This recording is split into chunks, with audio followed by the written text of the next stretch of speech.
और आज मेरा दिल बड़ा दुखी है, इसलिए नहीं कि कल पाकिस्तान हारा है, इसलिए कि बीबीएल में रिजवान रिटायर्ड आउट हो गए और ये पहले ऐसे बल्लेबाज हैं जिनको बीबीएल में इस तरह से मतलब स्लो बैटिंग की वजह से रिटायर्ड आउट किया गया है। और जिस तरीके से उन्हें बाहर बुलाया गया मतलब वो बड़ा एम्बैरेसिंग था। काफ़ी तकलीफ हो रही है मुझे। आज ही बिग बैश लीग में रिजवान को 18वें ओवर में कप्तान ने बुला लिया कि आप 26 रन बनाए 23 बॉलें खेलकर, तो उनको लगा कि स्लो खेल रहे हैं, ये जो रिपोर्ट छपी है उसके मुताबिक स्लो खेल रहे हैं रिजवान। तो ये आपको कैसा लगा? ये है वो मंजर, देखें जो स्क्रीन पे आप देख रहे हैं।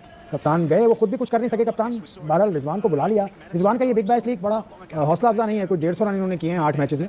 मेरे हिसाब से इससे ज्यादा शर्म की बात कोई नहीं हो सकती। इतनी बड़ी लीग जिसके बारे में हम ये बात करते हैं कि वाकई एक मतलब जबरदस्त लीग है, एक रिस्पेक्ट है इस लीग में, रिजवान के साथ जो आज हुआ है वो टोटल रॉन्ग हुआ, बहुत गलत हुआ। मैं सच्ची बात बताऊं, पहला और आखिरी बिग बैश होगा बाबर के लिए और रिजवान के लिए। आज कल गिलक्रिस्ट ने क्या बात बोली है पता है? वार्नर और गिलक्रिस्ट कमेंट्री कर रहे थे, तो वार्नर ने गिलक्रिस्ट को पूछा कि बाबर आजम कैसा लग रहा है खेलते हुए आपको, तो गिलक्रिस्ट की वर्डिंग थी T20 खेला टेस्ट मैच की तरफ। तो गिलक्रिस्ट को आज पता चला वो जो बाहर से रिजवान भाई को इशारे कर रहा था, खुदा की कसम उसका लग रहा था कि वो ना रिजवान भाई को बाहर बुला रहा है कि तू एक बार आ सही मेरे हाथ, मैं तन्नू ना बल्ला मार मार पुट के रख दिया जिस तरह धोबी कपड़े धोता है। जलालत और एज पर रिजवान भाई जो लर्न करना होता है या विन होता है या लर्न होता है, जो कि रिजवान भाई जो कर रहे हैं ना वो लर्न से मिलता जुलता लफ्ज वो ऑस्ट्रेलिया में कर रहे हैं। सो लोग यहाँ पे भी ये भी बात कर रहे हैं कि बिग बैश के अंदर अब दोबारा कभी शायद पाकिस्तानी बल्लेबाजों को तो वो नहीं लेंगे। वो पाकिस्तान को रिप्रेजेंट कर रहा था, उसके साथ बिल्कुल सही हुआ है, हम ये नहीं कह सकते उसके साथ गलत हुआ है। मोहम्मद रिजवान कंटिन्यूअसली स्लो खेल रहा है, खाली रिजवान नहीं बाबर भी, वो दिन दूर नहीं है कि बाबर आजम को भी वो रिटायर आउट करवा देंगे। तो आपने उस प्लेयर का वैसे ही कॉन्फिडेंस गिरा हुआ है और आपने उस तरीके से यूं करके आप उसको बुला रहे होते हैं बुरे तरीके से कि यार मतलब देखो वो लोकल प्लेयर नहीं है भाई, वो आपको ओवरसीज प्लेयर है, पाकिस्तान का कप्तान रह चुका है। गलत किया आपने, ठीक है ना? मानी साहब आप छोड़ के आ जाना चाहिए मेरे हिसाब से तो उसको बिल्कुल छोड़ के आ जाना चाहिए, बिल्कुल छोड़ के आ जाना चाहिए। लेकिन बात ये है कि मतलब क्यों इस तरह से खेलना ही क्यों? और अगर मालूम था कि हम ऑस्ट्रेलिया में जाके उस तरह से नहीं परफॉर्म कर पाएंगे तो फिर इसको अप्रूव करने की ही क्या जरूरत थी? इनकी तो फॉर्म भी लगी हुई है, तो ये अपने आप को चेंज नहीं कर रहे। ये देखिए इनके लिए नुकसान है आने वाले टाइम पे। बीबीएल कभी भी नहीं फिर लेगा इनको जब तक ये इंटेंट नहीं करेगा। पहला आखिरी है, अब वो मिस्टेक इनकी वजह से ना और अच्छे प्लेयर भी मारे जाएंगे। अब मतलब हुकूमत पाकिस्तान से गुजारिश है कि रिजवान भाई ऑस्ट्रेलिया में ही है, इनका शनाख्ती कार्ड कैंसिल कर दो, पासपोर्ट इनका फाड़ दो, ये वापस पाकिस्तान लैंड करें ना, मुकर जाओ। उनको कहो कि भाई आप किस मुल्क में आ गए? रिजवान भाई कहते हैं भाई मैं पाकिस्तानी हूं, मैं पाकिस्तान में हूं, आप मुकर जाओ। अब कोई पाकिस्तान है ही नहीं यार। रिजवान भाई यार आप बीबीएल में क्या करने गए थे? आप खुद तो जलील हुए हैं, वो पीछे आपके पाकिस्तान लगा होता है, हम मुफ्त में रगड़े गए हैं। सोशल मीडिया की बड़ी तादाद ये कह रही है कि रिजवान को अब समझ जाना चाहिए कि T20 उसका गेम नहीं है। ये जो आज कप्तान ने उसके साथ किया, सिडनी का ग्राउंड था शायद, वहाँ ये मुकाबला हो रहा था, आपकी राय में कैसा ये वाकया है? मेरे ख्याल में ये बहुत ज्यादती हुई है उसके साथ, मेरे हिसाब से। कप्तान के साथ या रिजवान के साथ? कप्तान के साथ क्या उसने तो हो सकता है क्या किया भाई, उसने तो सोचा ना अपनी टीम के लिए सोचा। गलत सोचा ना, टीम के लिए क्या सोचा? टीम के लिए सोचा, रिजवान के लिए क्या सोचा? जब वो उसने रिजवान को बुलाया तो सिर्फ एक ओवर तो बाकी था, 2 ओवर बाकी था, 1 ओवर बाकी था, 18 को एक या कुछ बॉल 17.5 पे बुलाया था, 2 ओवर बाकी था। बिल्कुल। तो मेरे ख्याल में उस टाइम उसको बुलाना मेरे हिसाब से ज्यादती है। ठीक है, दूसरी बात आप ये देखें, आप एक ओवरसीज को बुला रहे हैं जिसकी पाकिस्तान से बड़ी परफॉर्मेंसेज हैं, ठीक है, और कोई भी ओवरसीज प्लेयर जब भी किसी लीग में खेलता है ना जाके, वो इस किस्म की फजूल चीजें एक्सपेक्ट नहीं करता कि उसके साथ होंगी।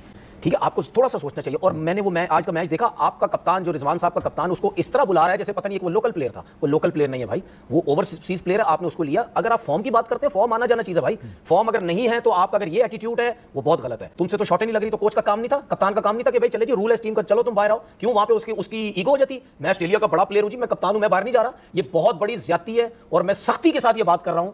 स्टैंड ले लेते हैं रिजवान, आपको पता है किस कोई भी मामला हो स्टैंड लेते हैं वो।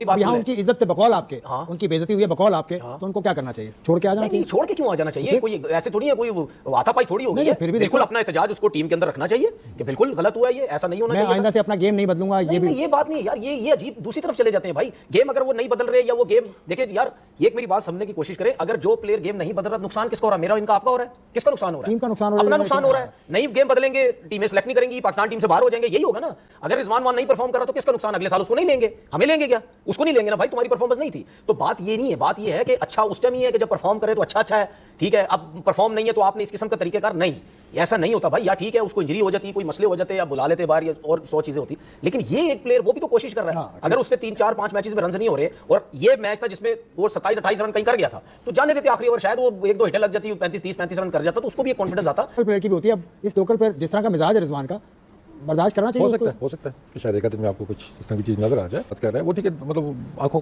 से आप देखते हैं टीवी पे, तो ऑप्टिक्स अच्छे नहीं है इस चीज़ के कि आपका एक स्टार परफॉर्मर, मतलब जिसने पाकिस्तान के लिए बहुत सर्विसेज हैं, उसके साथ ऐसा हो रहा है तो देख के दुख तो होता है। तो मुझे लगता है क्योंकि उनके सोशल मीडिया हैंडल ने ये चीज़ लगाई है, इसका मतलब तो तनवीर बात ठीक करे ना, आपने इस तरह से उसकी। यार तो आप तो उसको बुला रहे हो, वो खेल रहा, आप उसको बुला रहे हो कि यार अंदर आ जाओ, मतलब तुम क्या साफ अल्फाजों में तुम क्या दुनिया को बताने चाह रहे हो? रिजवान साहब अंदर आ जाओ, तुम बहुत ही थकी हुई बैटिंग कर रहे थे, थर्ड क्लास तुम बैटिंग कर रहे थे, तुम बिल्कुल टीम के लिए काम नहीं कर रहे, चलो जी बाहर आओ। ये इजी तरीका, ये गली मोहल्ले वाले तरीकों से मैंने समझा दिया आपको कि ये फील होता है बैट्समैन को। तो बिग बैश में आज कप्तान ने जो है वो रिजवान को बाहर बुला दिया कि उसने कहा भाई बस हो गया अब। तो ये हमारी जो परफॉर्मेंस है बिग बैश में वो तो बहुत शर्मिंदा करा रही है यार। अब ये देखे ना कि एक डोमेस्टिक प्लेयर का डिफरेंट क्या नाम है वैल्यू है, एक इंटरनेशनल वो प्लेयर है जिसने 7-8 साल कंटिन्यू क्रिकेट खेल रहा है, 100 किए हुए हैं, तो उसको बाहर निकालना, फिर महंगा प्लेयर वहां पे रिजवान, उसको अपनी गेम चेंज नहीं कर रहा जब से वहां पे गया, वो एक ही मोमेंटम से खेल रहा है कि मैं पहले जाके रिस्ट वर्क दिखाऊं, मिड विकेट खेल के दुक्के लूं, वो नजर नहीं आ रहा है। एक वो टांग रख के मारता है, उसके बाद वो ऐसा सीधा होता है, वैसे लग रहा है कि उसको अब बासत भाई समझ गए हैं, तो वो थोड़ा सा उसको अपने आप को ना अब चेंज करना, अब क्या चेंज करना, अब तो कहने की जरूरत नहीं, कहने की जरूरत भी नहीं है। वेरी अनफॉर्चुनेट मैं बोलूंगा कि ऐसा होना नहीं चाहिए था, ये हमारा टॉप प्लेयर है भाई। आज भी आप देख लो तो 113 की स्ट्राइक रेट से खेला है, 23 बॉलों पे 26 रन। तो प्रॉब्लम तो वही है ना जो हमारे साथ हो रही है, वो तो उनकी मेहरबानी कि वो बाबर को बाहर नहीं बुलाते, तो हमें और शर्मिंदगी हो जाती है कि अगर बाबर को किसी मैच में बुला लेते बाहर, क्योंकि इतने बड़े बड़े नाम है दुनिया के ये, और ये उनके हिसाब से तो नहीं चल रहे ना, उनके लिए तो ये 42 बॉल 50 हार के बराबर है, उनको चाहिए ही नहीं ऐसा। पहली टीम बनी है जो बिग बैश से बाहर हो गई। पहले कैसा इंटरव्यू कर रहे थे, ये पहला और आखिरी दोनों का टूर्नामेंट है, ये इनकी परफॉर्मेंस है ही नहीं यार, इनमें वो क्वालिटी नहीं है यार, माफी के साथ एशिया में खेल जाए, लेकिन ऑस्ट्रेलिया में बहुत सीपीएल में मुझे याद पड़ता है कि इमाद वसीम के साथ ही हो चुका है। अच्छा, हाँ, उनको बुलाया गया था बाहर, और रिजवान जो है वो वहाँ से खेल तो रहे हैं बिग बैश में, बट ये थोड़ा सा इंसल्टिंग होता है, ये थोड़ा सा इंसल्टिंग होता है एक प्लेयर के लिए, एक इंटरनेशनल प्लेयर के लिए। आपका देखें बाबर भी ऐसे स्लो खेलता रहा है, इट मींस कि उसको उसकी टीम वाले बाहर बुला लें, और फिर उस पे उनको पता था कि अगर वो बाहर बुलाना चाहें तो बाहर बुला के उन पे बैशिंग कितनी होगी। सो ये चीज़ें आपको फिर थोड़ा सा बर्दाश्त करना पड़ता है, कंडीशंस वगैरह देखनी पड़ती हैं। रिजवान वगैरह यूज टू नहीं है वहाँ पे खेलने के, अगर यही रिजवान नो डाउट उसके लिए उसकी बड़ी खिदमात है पाकिस्तान टीम के लिए, उसके बड़े रन हैं पाकिस्तान टीम के लिए, उसने काफ़ी मैचेस जितवाए भी हैं। तो आप ये नहीं कह सकते एक मैच के बलबूते या एक टूर्नामेंट के बलबूते पे कि रिजवान की आप कैलिबर पर या उसकी जो कैपेसिटी है उस पर आप शक करने लग जाएं और इसी तरह किसी प्लेयर पर इंसल्ट करें जब 2 ओवर पीछे रह चुके हों। तो इसलिए बेहतर यही था कि इनिंग मुकम्मल होने देते, कप्तान खुद आगे थे, उन्होंने बाहर बुला लिया था उनको। तो मेरा नहीं ख्याल कि ये वाली चीज़ जो है वो काबिल कबूल होनी चाहिए, और ये इंसल्टिंग होता है एक इंटरनेशनल प्लेयर के लिए। ये पहले पाकिस्तानी प्लेयर तो बीबीएल में तो पहले ही हैं, और सीपीएल में I think so Imad Wasim के साथ भी ये हो चुका है। पहले तो बात ये है कि ये इसी मैच में टिम साइफर्ट भी स्लो खेले, आई थिंक 26 बॉल पे 29 रन हैं। क्या उनको आपने रिटायर्ड आउट किया? नहीं, आपने रिजवान को रिटायर्ड आउट कर दिया, तो बात सही है कि वही चीज अभी एशियन वाली बात पे अभी रिसेंटली उस्मान ख्वाजा का स्टेटमेंट आपको याद होगा कि जो उन्होंने सारी जो पिक्चर थी पूरी की पूरी खोलकर आपके सामने रख दी कि जो एशियन प्लेयर्स के साथ वहाँ जो रवैया होता है और जो वहाँ पे उनके साथ एक डिस्क्रिमिनेशन आप कह लें कि होती रही है। मिसाल दे रहा हूँ कि आपने टिम साइफर्ट को क्यों नहीं किया, आपने रिजवान को वहाँ पर रिटायर्ड आउट कर दिया, तो मतलब ये एक बड़ा एक इंसल्टिंग है, ये चीज़ बिल्कुल भी काबिल बर्दाश्त नहीं। और इसमें मेरा ख्याल से तो बेहतर ही होता था कि मतलब रिजवान को यहाँ पर अपने कॉन्ट्रैक्ट को और दीगर चीज़ों को नहीं सोचना चाहिए। ऑनेस्टली स्पीकिंग यहाँ पे प्लेयर को मतलब यहाँ आपकी एक सेल्फ रिस्पेक्ट की बात है कि ये कोई छोटी बात नहीं कि आप एक प्लेयर जो कि पाकिस्तान टीम का कप्तान रह चुका है। जय गाइस, स्वागत है आप सभी का एक नए वीडियो में। तो दोस्तों बीबीएल में बवाल मच रहा है। जी हाँ गाइस, बीबीएल में बवाल मचा हुआ है क्योंकि पोर्की प्लेयर को लात मार के निकाला गया है।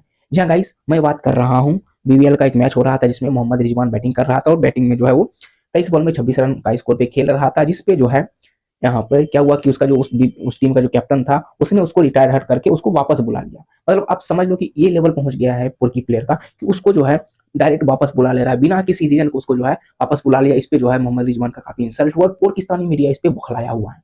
जी हाँ गाइस, इस पे तनवीर अहमद, बासित अली और बाकी काफी सारे जो पोर्की मीडिया के एक्स क्रिकेटर्स वगैरह जो हैं वो इस पे काफी जो है रिएक्ट किए और काफी बौखलाए हुए हैं। इस तरह का उनका कहना है कि इस तरह का जो है मोहम्मद रिजवान जो है वो इंटरनेशनल लेवल के प्लेयर्स हैं और उनका इस तरह से इंसल्ट नहीं करना चाहिए था, नहीं खिलाने के लिए नहीं खिलाना था तो बैठा के रखते, लेकिन इस तरह से जो इंसल्ट हुआ मोहम्मद रिजवान पे जो है उसके लिए पार्की मीडिया जो है पोर्की मीडिया काफी बौखलाया हुआ है। इस मामला पूरा क्या है उसके बारे में अगर बात करें तो मोहम्मद रिजवान जो है वो बीबीएल में रेनगेट की तरफ से खेल रहा है और वो जो है सिडनी थंडर्स के खिलाफ मैच खेल रहा था जिसमें जो है रेनगेट्स फर्स्ट बैटिंग कर रहा, तो फर्स्ट बैटिंग का जो है शुरुआत काफी ठीक ठाक हुआ था। और जब मोहम्मद रिजवान आया बैटिंग करने के लिए उससे पहले जैक फ्रेजर मैकगर ने जो है वो 9 बॉल में 19 रन मारा था, जिसमें 2 चौका और 1 छक्का मारा था। उसके बाद मोहम्मद रिजवान आया और मोहम्मद रिजवान जो है वो उसका तो क्या ही कहना, वो तो इंग्लिश का प्रोफेसर है ज्ञान देने में, तो वो बहुत काफी स्लो खेल रहा था। उसने 23 बॉल खेला जिसमें 2 चौका और 1 छक्का लगाया था और सिर्फ 26 रन पे खेल रहा था। इतना स्लो उसका बैटिंग हो रहा था, इतना कम स्ट्राइक रेट के साथ कि उसका जो कैप्टन था उसने उसको वापस बुला लिया। जी हाँ गाइस, उसको जो है वापस बुला लिया, जिस वजह से इसमें इस वक्त जो है पाकिस्तानी मीडिया में बौखलाहट मचा हुआ है। काफी सारे x cricketers, Pakistani x cricketer जो है इस पे सवाल खड़ा कर रहे हैं कि रिजवान जो है वो इंटरनेशनल लेवल का प्लेयर है, उसका इस तरह से इंसल्ट नहीं करना चाहिए था, उसको वापस नहीं बुलाना चाहिए था। तो इस तरह से जो ओपन जो उसको वापस बुलाया गया, जिसपे जो पाकिस्तानी मीडिया बौखलाया हुआ है और यहाँ पे उसका जो है विरोध कर रहा है कि बीबीएल में इसके बाद जो है कोई पाकिस्तानी खिलाड़ी नहीं खेलना चाहिए। बीबीएल को पाकिस्तानी खिलाड़ी की वजह से बीबीएल को एक नया व्यूअरशिप मिलता है, लोग देखना बाबर आजम और रिजवान की वजह से लोग ज्यादा से ज्यादा लोग उसको देख रहे हैं। बीबीएल को जो है पाकिस्तानी प्लेयर जब नहीं खेलता था उसको बीबीएल का व्यूअरशिप बाहर नहीं था, पाकिस्तान के साइड में नहीं था, लेकिन बाबर आजम और रिजवान की वजह से पाकिस्तान में भी जो है बीबीएल का व्यूअरशिप बढ़ा है। इस वजह से जो इस तरह का जो रिएक्शन अभी पाकिस्तानी मीडिया दे रहा है, लेकिन असलियत तो क्या है वो तो सबको पता है कि बाबर आजम और मोहम्मद रिजवान या शाहीन अफरीदी जो भी उसका वहां पे बीबीएल में खेल रहा है, सबका क्या औकात है वो जानता है।